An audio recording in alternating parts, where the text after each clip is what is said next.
چوتھے امام علیہ السلام، نام آپ کا بھی علی ہے، اور آپ کا بھی جو لقب ہے مشہور و معروف، دو القاب بہت مشہور ہیں، ویسے تو القاب بہت زیادہ ہیں امام علیہ السلام کے، دو مشہور القاب ہیں، ایک ہے زین العابدین اور ایک ہے سید الساجدین۔ معصوم کی علامت یہ ہے کہ بعد میں آنے والا پہلے کی تائید کرتا ہے، کبھی تردید نہیں کرتا۔ معصوم ایک دوسرے کردار کی تردید نہیں کریں گے، یہ دنیا دار لوگوں کی عادت ہے، ہر آنے والا بعد میں پچھلے کی تردید کرتا ہے۔ بات پہنچ رہی ہے میری؟ تو اب یہ چوتھے امام علیہ السلام کے القاب ہیں، اور بڑا مشہور معروف لقب ہے سجاد۔ چھٹے امام سے پوچھا کہ مولا آپ کے دادا کا لقب سجاد ہے، تو سجاد انہیں کیوں کہا گیا؟ تو آپ نے بحار الانوار میں روایت ہے، کہا کہ سجدے کرنے سے پیشانی پہ نشان بنتے ہیں، بہت زیادہ سجدے کرنے سے پیشانی پہ سجدے کا نشان بن جاتا ہے، تو اسے کہتے ہیں یہ ساجد ہے۔ لیکن امام ساتوں اعضاء پہ اتنے طولانی سجدے کرتے تھے کہ آپ کی ہتھیلیوں پہ، گھٹنوں اور پاؤں پہ بھی نشان تھے، کہ اس لیے آپ تھے سجاد۔ اب بات پہنچ رہی ہے میری؟ اس لیے امام کو کہا جاتا ہے سجاد۔ ساجد اسے کہتے ہیں جس کے جو پاک زمین تلاش کرتا پھرے میں سجدہ کر لوں، اور سجاد اسے کہتے ہیں جس کے سجدے کی زمین منتظر ہو۔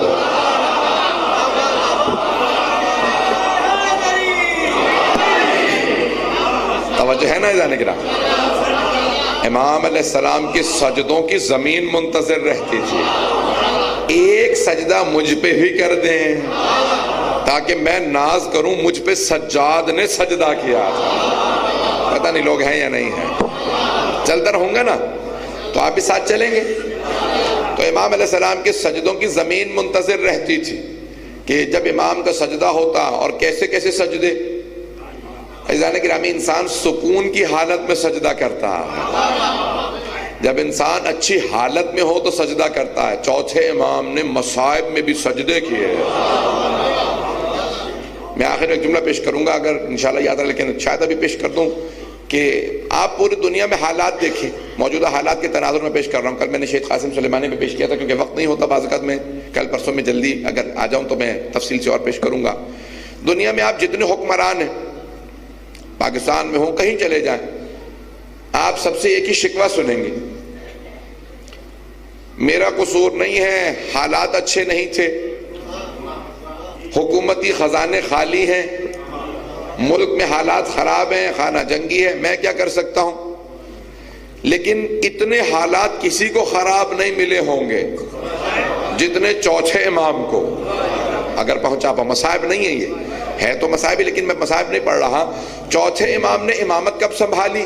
عصر عاشور میں، جہاں باپ کا لاشا پڑا تھا، پھپھیوں کی چادریں چھینی جا رہی تھی، لیکن چوتھے امام کی عظمت یہ ہے کہ اس حالت میں امامت کو سنبھالا، خزانے خالی نہیں، امام خود قیدی ہیں، ان حالات میں امامت کو سنبھالا، لیکن پھر بھی کہا پروردگارا میرا کوئی تجھ سے شکوہ نہیں، میں شکر بجا لاتا ہوں کہ تو نے جو عظمت ہم آل محمد کو دی ہے وہ کسی اور کو عظمت نہیں عطا کی۔ پروردگارہ تو نے ہمیں اس لائق سمجھا، ہم سے وہ آزمائشیں لی ہیں جن آزمائشوں میں انبیاء کانپ رہے تھے، وہ آزمائشیں ہم نے ادا کی ہیں۔ نہیں پہنچا سکا، بات پہنچ رہی ہے؟ انبیاء میں جب بھی صبر کی بات آتی ہے تو حضرت ایوب کا تذکرہ آتا ہے، جو جناب یوسف کے داماد تھے۔ جناب یوسف کی دو بیٹیاں تھیں، ایک بیٹی کا نام تھا رحمہ، ان کے شوہر تھے جناب ایوب، جناب یوسف کے داماد۔ تو جناب یوسف نے بڑے بڑے امتحان دیے، جناب ایوب نے بڑے بڑے امتحان دیے، اتنے بڑے بڑے امتحان، فصلیں اجڑ گئیں، کھیتی پہ آگ لگ گئی، مکان گر گیا، سارے بیٹے اس میں شہید ہو گئے، خود بیمار ہو گئے، چوتھے امام کو بھی کہتے ہیں نا بیمار، سب کچھ ہوا، لیکن جیسے ہی زوجہ پہ حرف آیا کہ پروردگار اس سے آگے امتحان نہیں دے سکتا، تو اللہ نے فوراً جناب جبرائیل کو بھیجا کہ پوچھو ایوب سے یہ بیٹے کس نے دیے تھے؟ کہا پروردگارہ تو نے. کہا فصلیں کس نے دی تھی؟ کہا پروردگارہ تو نے. کہا یہ باغات کس نے دیے تھے؟ کہا پروردگارہ تو نے. کہا اتنا بڑا گھر کس نے دیا تھا؟ کہا پروردگارہ تو نے. کہا صحت کس نے دی تھی؟ کہا پروردگارہ تو نے. کہا جب میں نے دیے تھے تو آج آزمائش کے لیے میں نے چھین لیے. کہا لیکن پروردگارہ میں نے کہیں شکوہ نہیں کیا، لیکن آج میری ناموس پہ حرف آیا، اب میں نہیں آگے بڑھ سکتا. اللہ نے کہا ایوب قیامت تک جب صبر کا نام آئے گا آپ کا نام آئے گا، لیکن جہاں جناب ایوب کا صبر ختم ہو جاتا وہاں سے چوتھے امام کا صبر شروع ہوتا. پتہ نہیں لوگ ہیں یا نہیں. میں نے کہا نا مصائب کے جملے ہیں، میں آنکھوں میں آنسو دیکھ رہا ہوں، لیکن میں فضائل کے عنوان سے پیش کر رہا ہوں. فضائل میں بھی اگر آنسو آ جائیں تو یہ عظمت امام علیہ السلام ہے. بات واضح ہو رہی ہے کہ جہاں جناب ایوب نے کہا اس سے آگے امتحان نہیں دے سکتا، چوتھے امام کا امتحان شروع وہاں سے ہوتا. لیکن کسی مقام پہ امام نے سجدہ نہیں چھوڑا. طولانی ترین سجدے. کچھ علماء سے پوچھا کتنی دیر کے سجدے کا؟ اس زمانے میں گھڑیاں نہیں تھی، لیکن اگر آج کے زمانے سے اندازہ لگاؤ تو گھنٹوں کے سجدے تھے. 2 گھنٹے، اس سے بھی زیادہ، کئی گھنٹے امام سجدے میں. سنیں گے نا. مرتبہ امام علیہ السلام سجدے میں ہیں. روایت کو میں نے دوبارہ جا کے دیکھا، 5ویں امام سے متعلق ہے. کسی نے سوال کیا تھا ایک جگہ پہ کراچی میں کہ آپ نے یہ پڑھا کیا آیا 5ویں امام ہی تھے؟ ہاں، کہ 5ویں امام کم سن ہیں، 2 برس کے ہیں، اور مدینے کے کنویں میں گر جاتے ہیں. اب گر گئے یا کسی نے گرا دیا، میں تفصیل میں نہیں جانا چاہتا کیونکہ موضوع چوتھے امام ہے، مجھے وقت نہیں ہوتا تو میں تیزی سے گزرتا ہوں. امام اپنے گھر میں سجدے میں تھے، چوتھے امام، کہ مدینے میں آواز اٹھی کہ محمد باقر علیہ السلام کنویں میں گر گئے. اب 5ویں امام کی والدہ چوتھے امام کی زوجہ ہیں، نام ہے فاطمہ بنت حسن. امام حسن مجتبیٰ کی بیٹی جو فاطمہ تھیں ان کی شادی ہوئی تھی امام حسین کے بیٹے امام سجاد سے. بات واضح ہو رہی ہے؟ اب ان کے کان میں آواز پڑی کہ میرا بیٹا کنویں میں گر گیا، لیکن پردہ حائل تھا، دیکھا کہ جم غفیر ہے. بی بی باہر نہیں گئی، فوراً اس حجرے میں آئیں جہاں چوتھے امام سجدے میں تھے. اور سے سنیے گا. آئیں اس حجرے میں اور آنے کے بعد رونے لگی، کہا کہ میرے سرتاج، میرے آقا، میرے مولا، ہمارا بیٹا کنویں میں گر گیا، لیکن امام سجدے میں. بہت دیر گزر گئی، امام سجدے میں ہے. اب بہت سے لوگ کہیں گے کہ میں امام کو آواز نہیں جا رہی تھی. عزیزان گرامی، پیغمبر کی حدیث ہے، فرماتے ہیں آپ کہ الصلاۃ معراج المؤمن،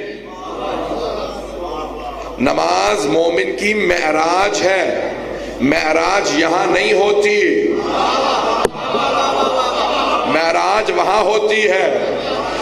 مومن کی معراج نماز، نماز کی معراج سجدہ، اور سجدے کی معراج سید الساجدین کا سجدہ.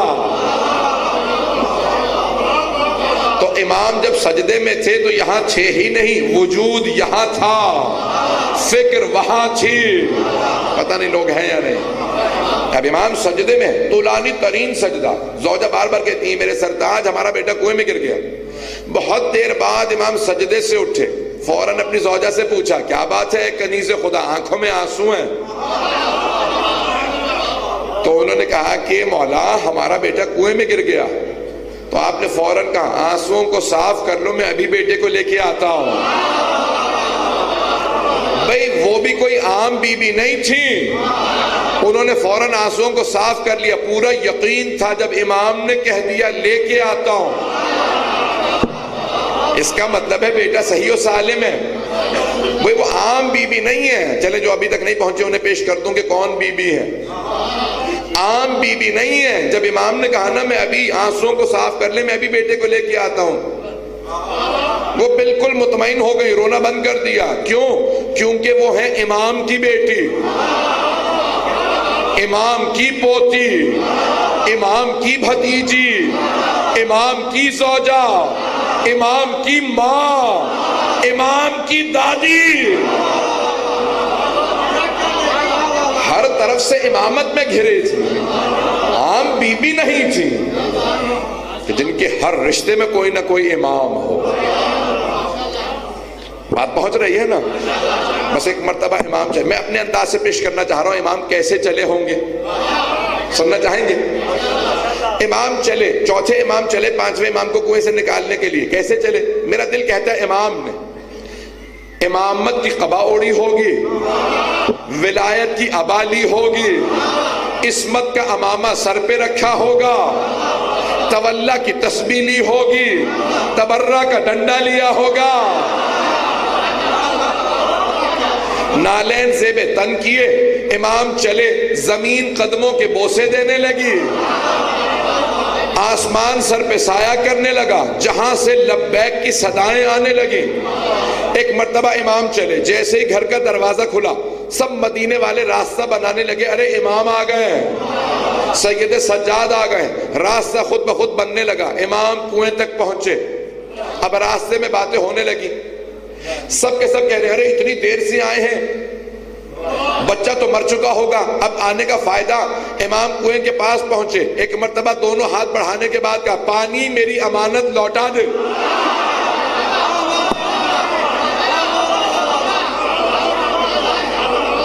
پانی میری امانت لوٹا دے۔ سارے مدینے نے دیکھا کنویں کا پانی ابھرنے لگا، جب کنویں کا پانی ابھر کے سطح تک آیا تو سب نے دیکھا کہ امام باقر پانی کے اندر نہیں، پانی کے اوپر بیٹھے تھے۔ پتہ نہیں لوگ ہیں یا نہیں؟ یہ امامت ہے، یہ ولایت ہے، یہ کوئی عام ہستی نہیں، یہ کوئی عام بچہ نہیں ہے۔ امام زین العابدین نے باہیں پھیلائیں، کہا میرے لال میری آغوش میں آ جا۔ پانچویں امام آغوش میں اب امام چلے، جیسے ہی چلے تب ایک نے ہمت کر کے سوال کیا، کہا مولا آپ پریشان نہیں تھے بیٹا کنویں میں گر گیا؟ مولا نے کہا نہیں میں بالکل پریشان نہیں تھا۔ کہا پوچھ سکتا ہوں کیوں پریشان نہیں تھے؟ ہم ہوتے تو پریشانی میں ہم مر جاتے کہ بچہ کنویں میں گر گیا۔ مولا نے کہا مجھے کوئی پریشانی نہیں تھی۔ کہاں آپ کا چہرہ بتا رہا آپ پریشان نہیں تھے، ہم پوچھ سکتے ہیں کیوں پریشان نہیں تھے؟ مولا نے کہا ہاں پوچھنا تمہارا حق۔ کہ میں اس لیے پریشان نہیں تھا جب میں نے اس کے سجدے میں خیانت نہیں کی۔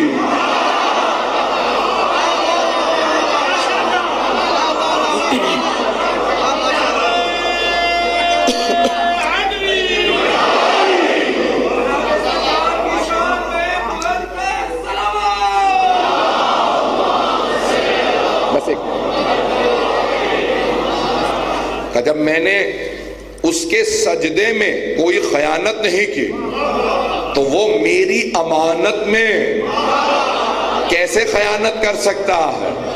اب سمجھ میں آیا سید الساجدین کا سجدہ۔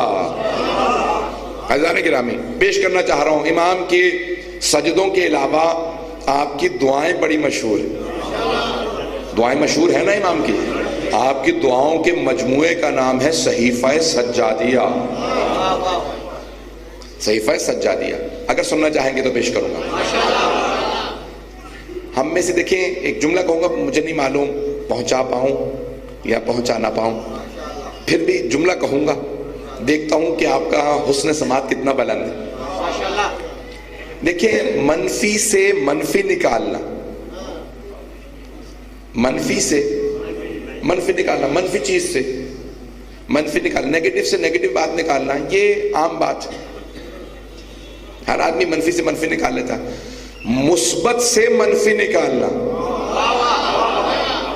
کہ اچھی چیزیں پازیٹو سے بھی منفی ہی نکال رہے ہیں، یہ بہت چھوٹی فکر کی علامت ہے۔ اور منفی سے مثبت نکالنا یہ بہت عظمت کی علامت ہے کہ منفی چیز ہے اس میں سے مثبت نکالنا۔ میں پیش کر رہا ہوں عزیزان گرامی، اب آدمی کوئی بیمار ہو پریشان ہو تو بیماری پریشانی منفی شے ہے۔ ہمارا آدمی پریشان ہو جائے گا، میں بہت بیمار ہوں، میں کچھ نہیں کر سکتا، آج میں مجلس نہیں پڑھ سکوں گا، آج میں نہیں آ رہا، آج نماز میں گھر ہی پڑھ لوں گا، بیٹھ کے پڑھ لوں گا۔ منفی شے سے منفی چیز نکال لی، پتہ نہیں لوگ ہیں یا نہیں۔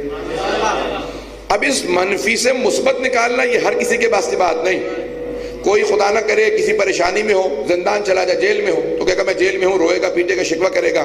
میرے لاکھوں درود و سلام ہو چوتھے امام پہ کہ جب زندان میں تو کہتے ہیں کس انداز سے معصوم کا طرز تخاطب ہے، ساتویں امام اور چوتھے امام سے منسوب ہے، فرماتے ہیں پروردگارہ تیرا کیسے شکر ادا کروں، تجھ سے تنہائی مانگی تھی، تو نے ایسی تنہائی دی ہے کہ نہ سوائے تیرے کوئی اور ہے، نہ سوائے میرے کوئی اور۔ اللہ اکبر۔ زندان میں بھی شکوہ نہیں کر رہے، لڑ نہیں رہے، اللہ کا شکر بجا لا رہے ہیں۔ اب کیوں خالق ناز نہ کرے کہ وہ اللہ فرشتوں کے سامنے کہے مجھے ناز ہے، یہ میرے، پتہ نہیں لوگ ہیں یا نہیں ہیں۔ یہ امام علیہ السلام کی عظمت ہے۔ میں پیش کرنا چاہ رہا ہوں، اگر سنیں گے چند دعاؤں کی میں آپ کے سامنے اقتباسات پیش کرنا چاہتا ہوں کہ امام نے اپنے دعاؤں میں کیا کچھ فرمایا۔ کہا کہ تعریف اس خدا کی جس نے سمندروں کی گہرائیوں میں وہاں پہ بسنے والی مخلوقات کو وہیں پہ رزق عطا کیا۔ کچھ لوگ پہنچ گئے، جملہ کہنا چاہ رہا ہوں۔ 20ویں صدی میں، اب تو 21ویں صدی ہے، 2020 آ گیا تو 21ویں صدی ہے، 20ویں صدی میں تقریباً 40-50 سال پہلے نیشنل جیوگرافیکل چینل ہے امریکہ کا، تو انہوں نے، امریکیوں نے سمندر میں اترنے کی کوشش کی تو کافی نیچے گئے، کہا کہ نہیں، لہریں اتنی تیز ہیں جو اترتا ہے وہ مر جاتا ہے، تباہ ہو جاتا ہے۔ سمندر اتنا گہرا ہے کہ سمندر کے اندر اتنے اونچے اونچے پہاڑ ہیں جتنے زمین کے اوپر بھی نہیں ہیں۔ میں ابھی تک نہیں پہنچا پا رہا بات۔ سمندر بہت گہرا ہے، گھبرا تو نہیں رہے؟ میں نے سائنس کا درس نہیں شروع کر دیا، مجھے امام کی عظمت کو پیش کرنا۔ غور سے سنیے گا، میرا آپ سے وعدہ ہے آپ کا ایمان بڑھ جائے گا، اپنے اندر تقویت محسوس کریں۔ عزیزان گرامی، اب وہ سائنسدان کہنے لگے بھی کیا کیا جائے؟ تو کہا نہیں، ہم سمندر کی گہرائیوں تک جانا چاہتے ہیں۔ آج تک کوئی پوری تہ تک نہیں جا سکا، تو انہوں نے بہت سمندروں کی گہرائیوں میں مختلف جگہوں پہ جانا شروع کیا، پھر دیکھا کہ وہاں پہ بھی مچھلیاں۔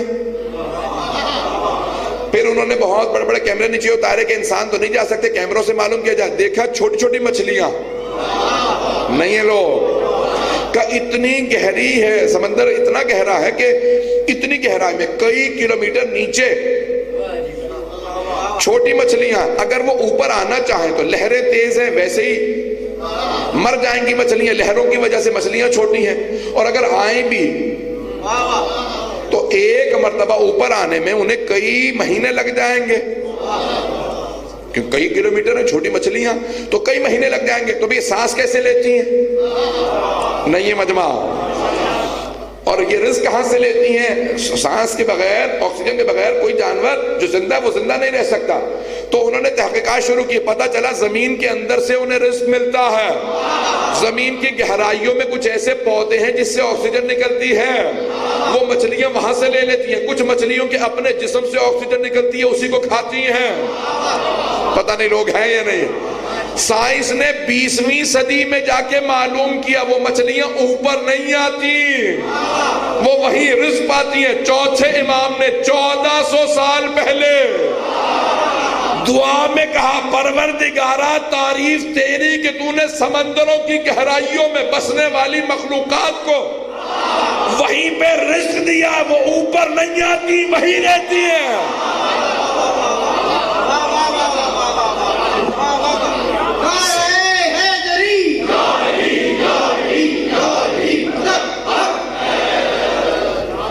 سائنس محتاج ہے امام کی، سائنس محتاج ہے حجت خدا کی، حجت خدا کسی کا محتاج نہیں، جو محتاج ہو وہ حجت خدا ہی نہیں۔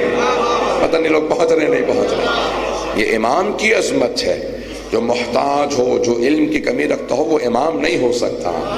امام سے کسی بھی زبان میں سوال ہو، نہیں پہنچا پا رہا ہوں، کسی بھی زبان میں سوال ہو امام اسی زبان میں جواب دیتے، کسی بھی لہجے میں سوال ہو امام اسی وقت جواب دیتے۔ جو علم کا جواب نہ دے پائے وہ امام نہیں ہوتا۔